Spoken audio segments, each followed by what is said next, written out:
Hello and good morning. This is Trevor, and I am the creator of the channel here called Pioneer Spirit. I want to thank you all for coming by. If you could please like, subscribe, comment, share, all that jazz, that would be greatly appreciated.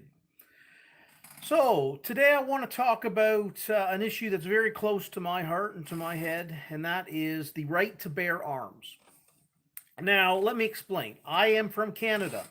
So we do not have a right to bear arms. We barely have a right to private property, which was, in a statement from politician Tony Clement, who said that a year ago.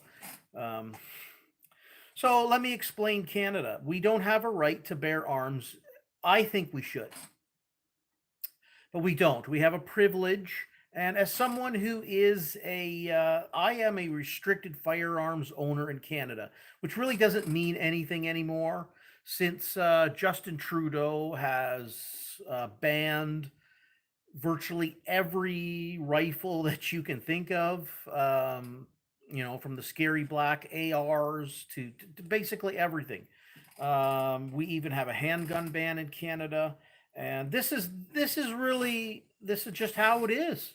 This is just the law of the land for Canada. Um, Governments again have made the decree that made it law that there is no right to bear arms. It's just a privilege. Okay, it's just a privilege, and that privilege can be revoked by the RCMP, which the Royal Canadian Mounted Police, which I guess would be the equivalent to the FBI in America. And so these people are unelected, administrative, bureaucratic, public sector workers that can revoke your privilege to have firearms in Canada at any whims, at any notice. So that's kind of where we stand in Canada. And as someone, I abide by the laws of the land in Canada when it comes to firearms. But I still will maintain, I do think we need the right to bear arms in Canada. Okay, so I just want to get that out of the way. And today, I know as a Canadian, I'm going to talk about an American story that's going on right now, and because I've made videos in the past saying that I would like to leave Canada, I would like to head for the United States. COVID really opened my eyes to a lot of how totalitarian that Canada is, and I know the United States. You've had your problems during COVID as well, but at least you could pick and choose. Look, if the state you were in was a complete, complete lockdown during COVID, like such as states like California, New York, Illinois, those perfect states are examples of how Canada was. The problem with Canada during COVID is I couldn't go from British Columbia to Ontario or Saskatchewan or anywhere and go, oh, this place is free during COVID. Okay, no, your the social contract in Canada was null and void during COVID. You wanted your job, you had to have Mr. 19. Wanted to travel, you had to have Mr. 19. It was a complete nightmare living in Canada. So at least in the United States, you had different states who are like, hey, come to my state, we're open for business. And those states, they didn't fare any worse than the complete lockdown states. So at least you had a choice to a freedom to uh, to travel from state to state. If you didn't like your state, you could move to another one, which kind of you know it. I know some people are attached to their state, but I mean, for when it comes to the freedom, like Canada, I want to leave Canada. I'm not attached to Canada anymore. I look at the United States geographically, Canada. I'm like, well, geographically, the United States has just as much or 10 times more to offer than Canada geographically. Okay. Oh, people are like, yeah, I love British Columbia. I'm like, okay, well, head to there's plenty of places that look like British Columbia in the United States. Alberta, Saskatchewan, Northern Ontario, Southern Ontario, the Maritime. America has all that. 10 times more. If, so, the freedom to make money, the freedoms in the United States, I just are absolutely far outweigh Canada.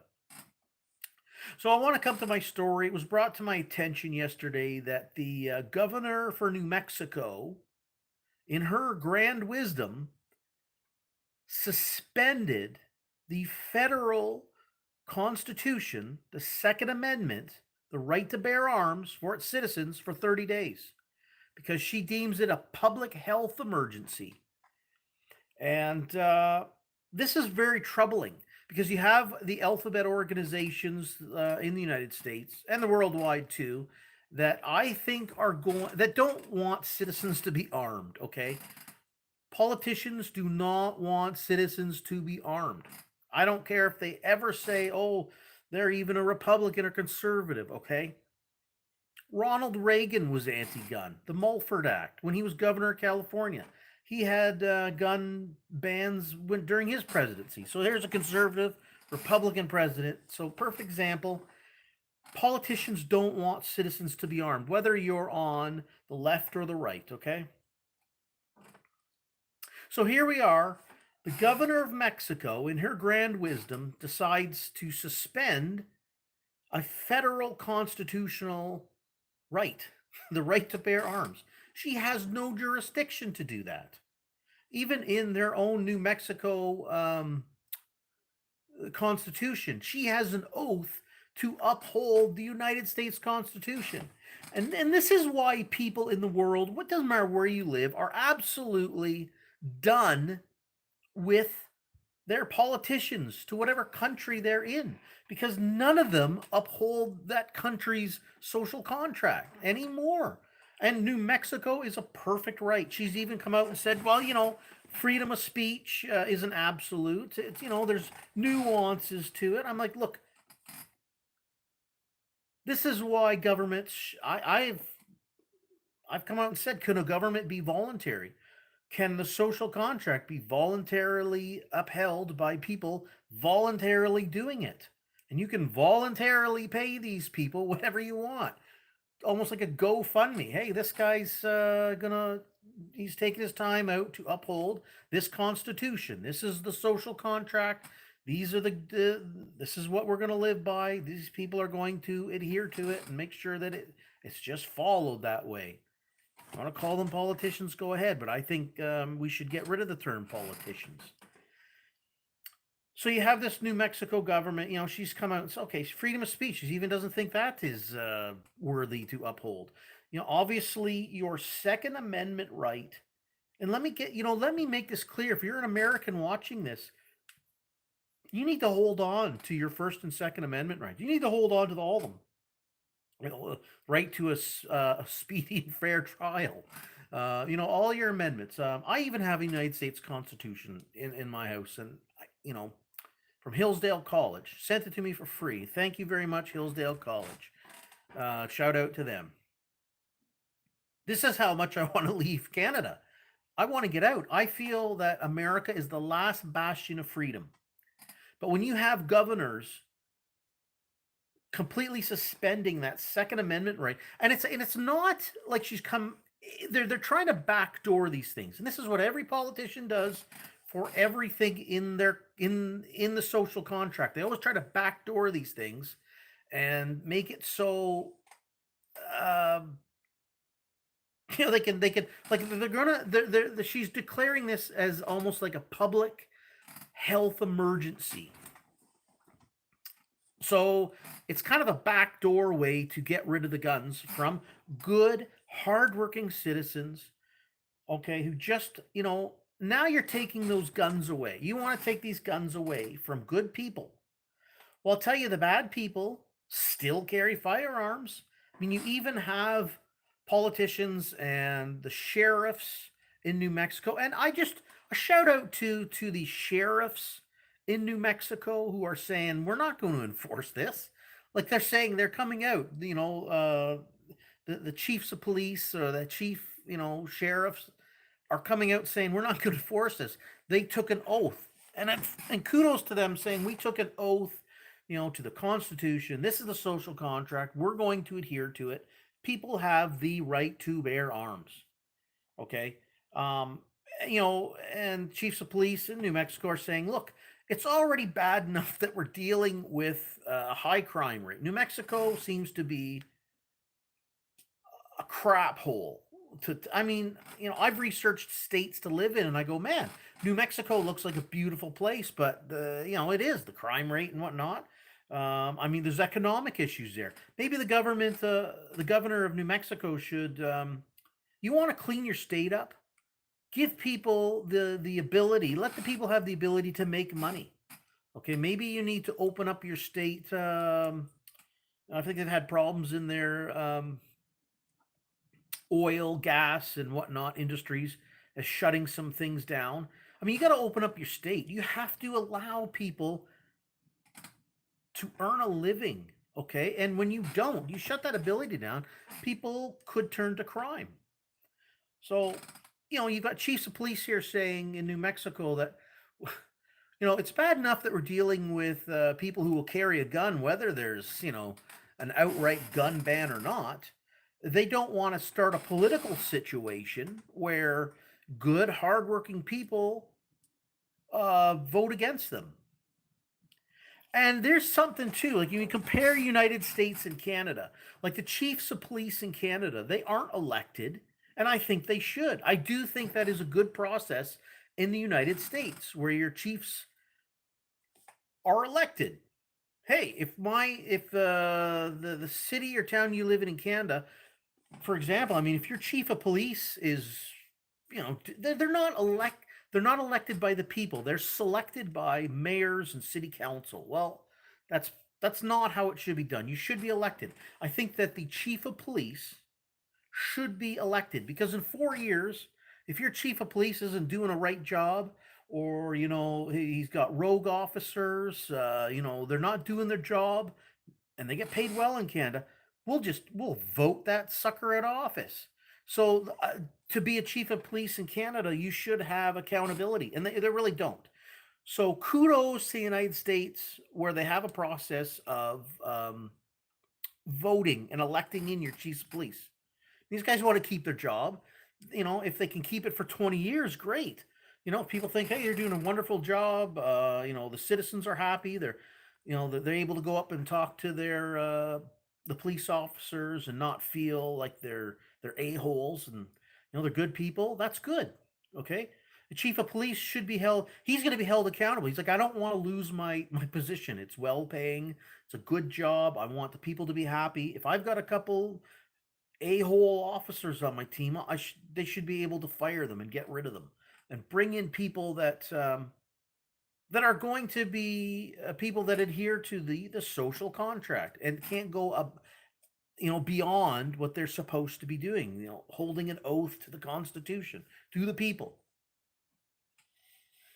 So kudos to the sheriffs who say they won't enforce it. But the problem is, because these politicians are going to backdoor this, the banning of the Second Amendment, they're going to backdoor it with some kind of medical emergency, some kind of public emergency. It'll be an emergency. It'll be an emergency. So the police officers might get a memo across their desk or whatever to have a warrant for someone's arrest, because there was people who were at a rally, about 100 people in New Mexico, who showed up, who were open carrying. I got no problem with that. Kudos to those people. But they'll have some kind of backdoor decree law where the police will get something. They'll be like, okay, I got a warrant for this guy's arrest. He's a public nuisance or some kind of public emergency. They'll come out with something so the police officer won't even know what it's about, and they'll come into people's doors individually. Okay, this is how the police do it, and it could happen over the next few months. So when I say these chiefs of police are good right now, I don't know how they're going to be in a few months. Uh, maybe 6 months down the line, they come knocking at your door.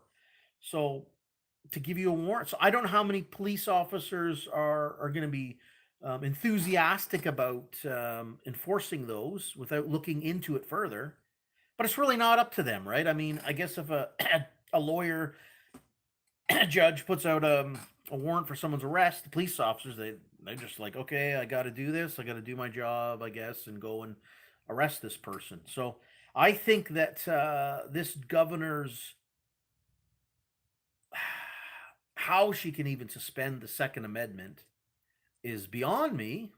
But she will. It'll come through like the back door again. It's going to come through, and this is how politicians actually suspend your social contract. And talking about the social contract too, one of my favorite people, his name is Lysander Spooner, an American. Look him up, Google him. I'll give you a brief information about him. He tried starting his own mail service to compete with the United States Postal Service, and he didn't go through, obviously, because he's competing against an arm of the government that has a blank check. So he came out with the Constitution of No Authority, and I struggle with this. I go back and forth. At some point, I'm like, all social contracts should be null and void because nobody signed them. Because in your own right mind, you wouldn't just have a car delivered to your house, or this is the house you're going to live in now, unless you could read a contract. Like, you don't get a car unless you sign the contract. Okay, you don't get a house, you have to sign contracts. Okay, I can't even get a phone without signing a contract. But yet, when it comes to government and social contract, you don't ever have that. So, does that make sense there? Lysander Spooner explains it. He says, look, the Constitution either gives you the government you have or was powerless to stop the government you have. And I look at today, I mean, you can turn that into any country in the world. That doesn't apply to America. That applies to Canada, UK, everywhere. um, I really sometimes I get so I want to support the Constitution. I think it should be voluntarily upheld. Like I said earlier, if we could have some kind of voluntary way of doing it, no politicians, and just here's your social contract. But again, I struggle with it because I go, hey, nobody signed it, so no one. It's sometimes these questions I come up with are well beyond my pay grade. Um, to explain, because how do you have a nation? How do you do these things? How do you, who's going to regulate that? Like, who's going to control this and that? And people really struggle with the idea of not really, I guess, having a voluntary government. But I'm really thinking that we're at a point in time, we're like at the precipice. Like, do we keep getting pushed? People are getting pushed off the cliff by politicians every day. And this New Mexico governor, who's clearly has no authority in banning an American's Second Amendment, they try to do it, and they will continue to do things like this. And it'll all be backdoored. It'll come through. It's like she's already said. It's like a public health emergency, because they'll take a statistic and say, well, this amount of people were killed by firearms, and it's a high number, but they don't come out with show you the numbers of people that were saved by good Samaritan citizens that drew their firearm and didn't even have to fire, just drew it out and said, hey, I showed your firearm, and people are like, whoa, okay, I'm not going to commit that crime. That statistic's never shown. I truly believe a peaceful society, a good society, is one that it operates on freedom. Freedom creates prosperity. Okay. And a firearm, it's included in that freedom. Like, look at, for example, I think all gun laws are anti-human. As you look at someone like Canada, let's just look. Canada again is an example. Justin Trudeau, he is surrounded by bodyguards, and all of them come with firearms, and those are military grade. So when politicians in Canada come out and say, well, we're getting rid of all these weapons, they're military. No, they're not. They're not military grade. If you handed a civilian, a semi-auto rifle to a soldier and told them, hey, go into war with that, they'd look at you like you're nuts. Okay, there's military grade, there's civilian grade. Okay, and again, like in Canada, with having when you have just when you have a firearm, okay, I'm trying to describe situations here. And this is why all gun laws are against humanity, against all people. Because if you come out with a gun law, you are anti-woman. Let's just take it from a female's perspective. You're a female, you're 110, 120 pounds, and a couple guys who are, let's just say males, could be 180, 200 pounds, come up to you and they want to do, they're going to commit a crime against humanity to you. Well, what's that 120-pound woman to do? Maybe she's 75 years old too. 75 years old, 110 pounds. Well, I'll tell you what she could do. She could call upon, Mr. Smith and Wesson or Ruger or some kind, even just a little 38 revolver. Okay, that is now the equalizer. You look at myself. I'm almost 51. I feel like I'm in pretty good health. I'm probably 20 pounds overweight, but a couple guys come up to me or half my age and say, "Hey, man, give us your wallet." Well, I'm like, "Oh, okay, I guess so." But it's going to be a whole different story when they look at me and go, "Okay, we might have to get two or three of our buddies here to to convince this 51-year-old man to give us his wallet." But they don't know. Maybe I have a Ruger, a GP 100 tucked away in my belt. So I show them that. And then, when that, just the psychological value of knowing that you're a criminal and the people we want to rob might have a handgun, it's going to create less crime. Just absolutely, absolutely 100% going to be less crime.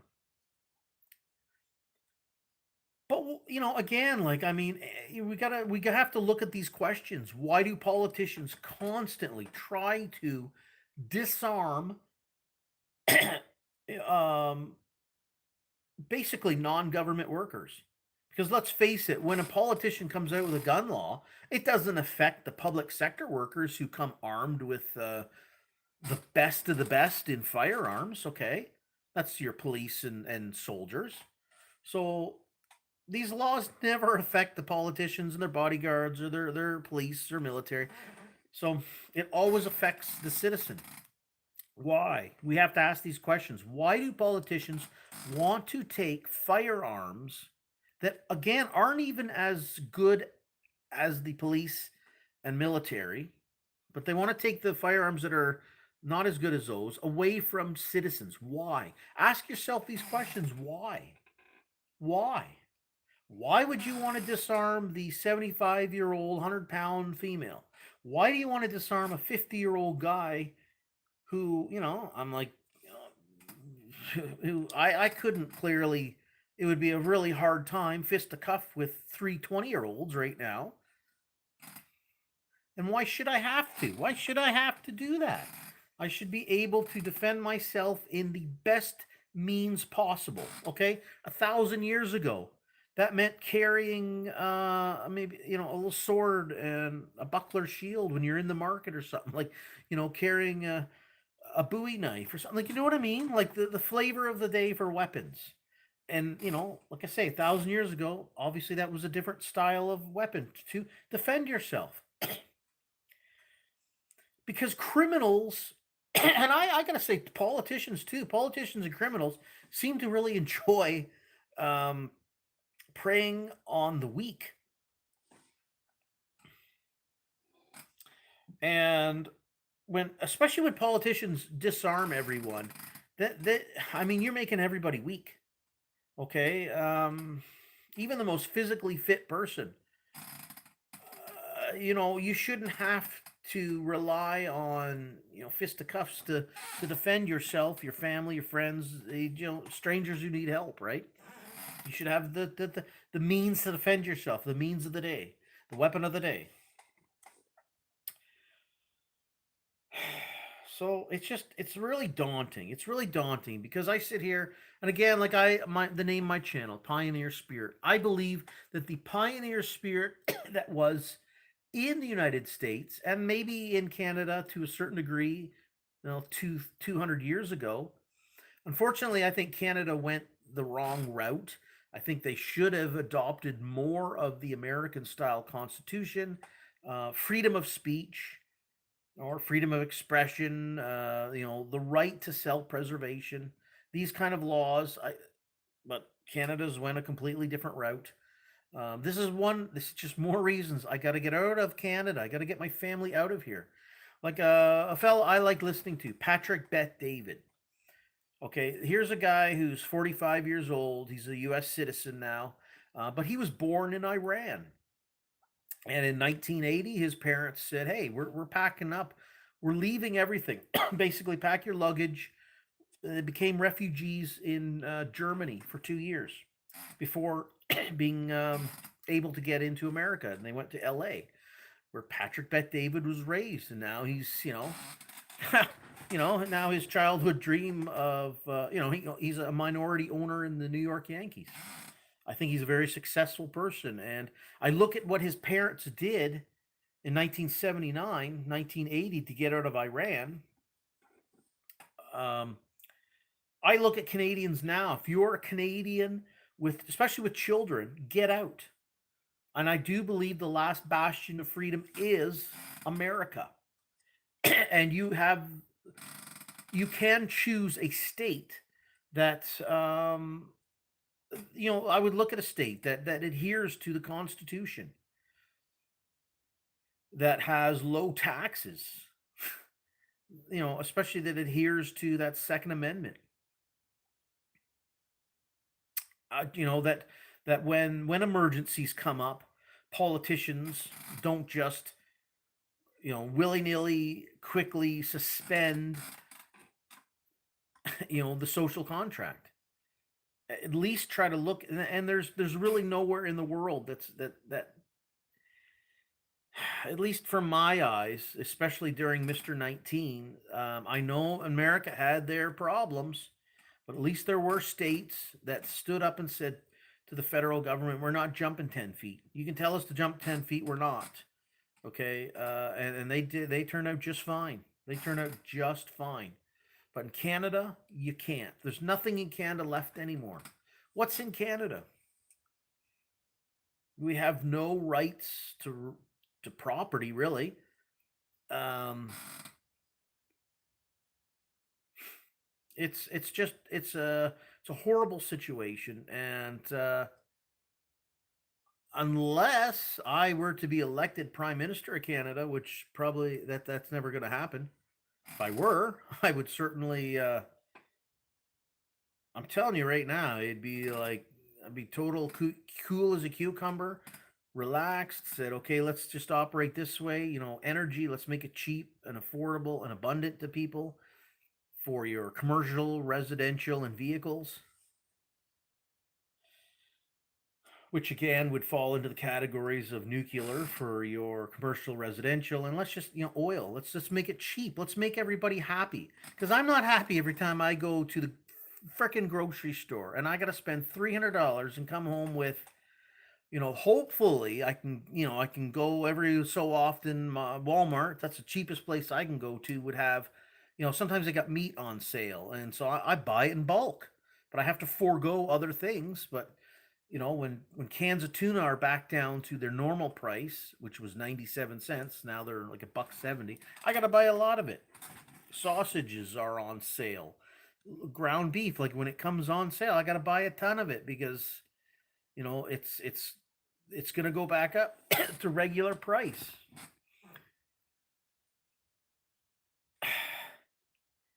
So I just like you got to stick to this. If you are a U.S. citizen, you're watching this, you've really got to stand up.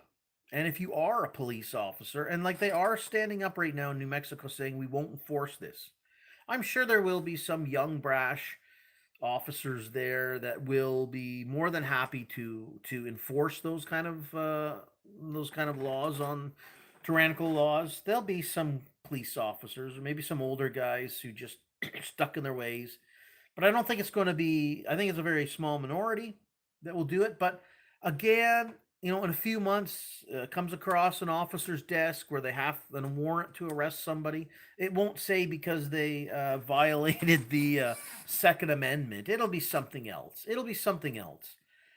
politicians around the world and the alphabet clubs around the world, that's your FBI's, your RCMP, the WEF, CIA, uh, WHO, like all these alphabet clubs. They don't want citizens to have absolute freedom of speech. They don't want citizens to have the ability to self-preservation, to help themselves out that way. Like, so that's why I'm like, hey, if Canada, like the only way I can see of making an improvement on Canada is if I could be prime minister. That's not going to happen. I have to get my family out of Canada. I have to do like what Patrick Bet-David's parents did and say, okay, and they really didn't, from my understanding, they didn't even have the ability to move everything. They just, pack the clothes we can take and we're out of here. We're refugee camp in Germany. And like a year and a half, they said they lived there, 2 years. And, they got to America. I don't want to have to go that route. I don't want to have to sit here and go, okay, like, it's 1939 Germany and you got to get out. I don't want to come to that situation. I would like to be a couple years ahead of the curve and say, I would like to be able to get my furniture and my belongings out of our home and get to somewhere in the United States that would look at someone like myself and say, hey, man, like I'm an entrepreneur capitalist. I will start a business. I will do what it takes to be, I guess, like a good citizen and do what it takes to bring that pioneer spirit, which is in America, but it needs to be awakened. Awoke. Yeah, there's too much woke in around the world. We need to awaken and bring that spirit of freedom. Like I say, freedom creates prosperity. The more freedom you have, the more prosperous, the more happy you're going to be. Which in the end, it benefits politicians anyways. And why politicians have to get involved like this and do these kind of things, like the New Mexico governor's doing right now. I can't remember her name right now, but she's a totalitarian freak. Uh, I hope she's. I actually hope that if she's actually in my mind broken. Um, I don't know. Can she be indicted for suspending a federal constitutional right? Like, can she be actually held accountable for that? And be maybe some good sheriff out there is going to say, well, I like, could he arrest her, like for actually um being, I guess, treasonous to the oath of office she took to the Constitution. Maybe that's something for the sheriffs in New Mexico to look at. There's an idea for you. Maybe, maybe rather than going after good citizens who have the right to bear arms, maybe they should go after the politicians who are taking those rights away in a treasonous, unconstitutional way. Hey, there you go, sheriffs. Maybe that's something you should look into. Not just sit there and go, we won't enforce these laws. Go above and beyond now, man. Women, go above and beyond that and say, well, there's actually something in here saying that we can actually arrest her. Okay, I don't know. Maybe there is something to do that. So it's always something to look into to hold the politicians accountable. And because again, I tell you, like my eyes were totally open during Mr. 19, especially living here in Canada. Didn't matter where you were, your supposed rights and freedoms, the Charter of Rights and Freedoms, I mean, it was just used as a napkin for the politicians to wipe the filth off their face. Wipe those juicy tomatoes they're biting into. Mwah, we're just using the Charter of Rights and Freedoms to wipe that juicy tomato off there. That's what it was. And that's what they're doing to every social contract. So, again, I come back to Lysander Spooner, and I conflict myself here. I would love to uphold the Constitution and help in any way I can. This is a good law. This is a good commandment. Let's live by it, okay? But when you people in charge aren't adhering to it. Um, what are you to do? What are you to do? Um, I mean, other than putting people in office, I guess that are because there's the problem too. You put someone in office, whether it be in Canada, United States, wherever, and they always promise you, "Oh yeah, I'm going to go do this," and then they get into office and do the exact opposite of what they said they were going to do. Then you like every politician will come out and say, "Oh, I'm not going to do that. I'm going to change what the last guy does," and it never happens. It never happens. It keeps on rolling, keeps on rolling. So I don't know what more to really say about this. I'm up to almost 40 minutes on this live stream, but I'm telling you, man, that New Mexico governor, she's got to go. She's got to go. She has to be unelected out of office, elected out of office. Yeah, I it's really sad too because I believe it was her during the Freedom Convoy here in Canada, and she was like, "Hey, truckers, come to New Mexico and start your owner operator business here and move down here." And I actually considered New Mexico when I thought of that. I thought, "Hey, I'm going to have a trucking company. I'm going to be an owner operator in New Mexico." And when I started researching New Mexico, I'm like I say, geographically beautiful. Beautiful place. But then I'm like, it seems to have some problems here. Started looking into some better states around there, like, well, Tennessee, Florida, Texas, Wyoming, Arizona, uh, Idaho. I mean, I've done my research, so who's friendly to entrepreneurs? What state? What state has low taxes, and what's you know just what's the best place to go down there? And I've really now after this New Mexico is not the place to go. Certainly isn't the place, and she's hurting herself. She's hurting herself. Like you want less crime. Well, you have to bring prosperity to your state, and I know that's what she was trying to do. Like when I was researching New Mexico, I'm like, wow, this person knows what they're talking about. They want to bring prosperity to New Mexico. Like, hey, truckers of Canada, come down here, open your owner operator business, become a trucker in New Mexico. But obviously, she just doesn't care about that. And all politicians seem to do is take the easy route of coercion, banning. It's like a parent taking something away from your kid. They aren't doing something you like, so we'll take away their iPhone or something like that, rather than trying to educate them into like what their behavior is inappropriate. Like the criminals in New Mexico, obviously your behavior is inappropriate, but you don't take something away from good people. You can't. You cannot do that. And as a Canadian reporting on this, let me tell my American brothers and sisters, you got to hold on to that First and Second Amendment, at least those two. Um, so I guess that's about it for today. I can't really think too much more what to really say, but just God damn, I can't believe what the New Mexico governor's done with the Second Amendment. So, all right, everybody, take care and stay free.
Yeah.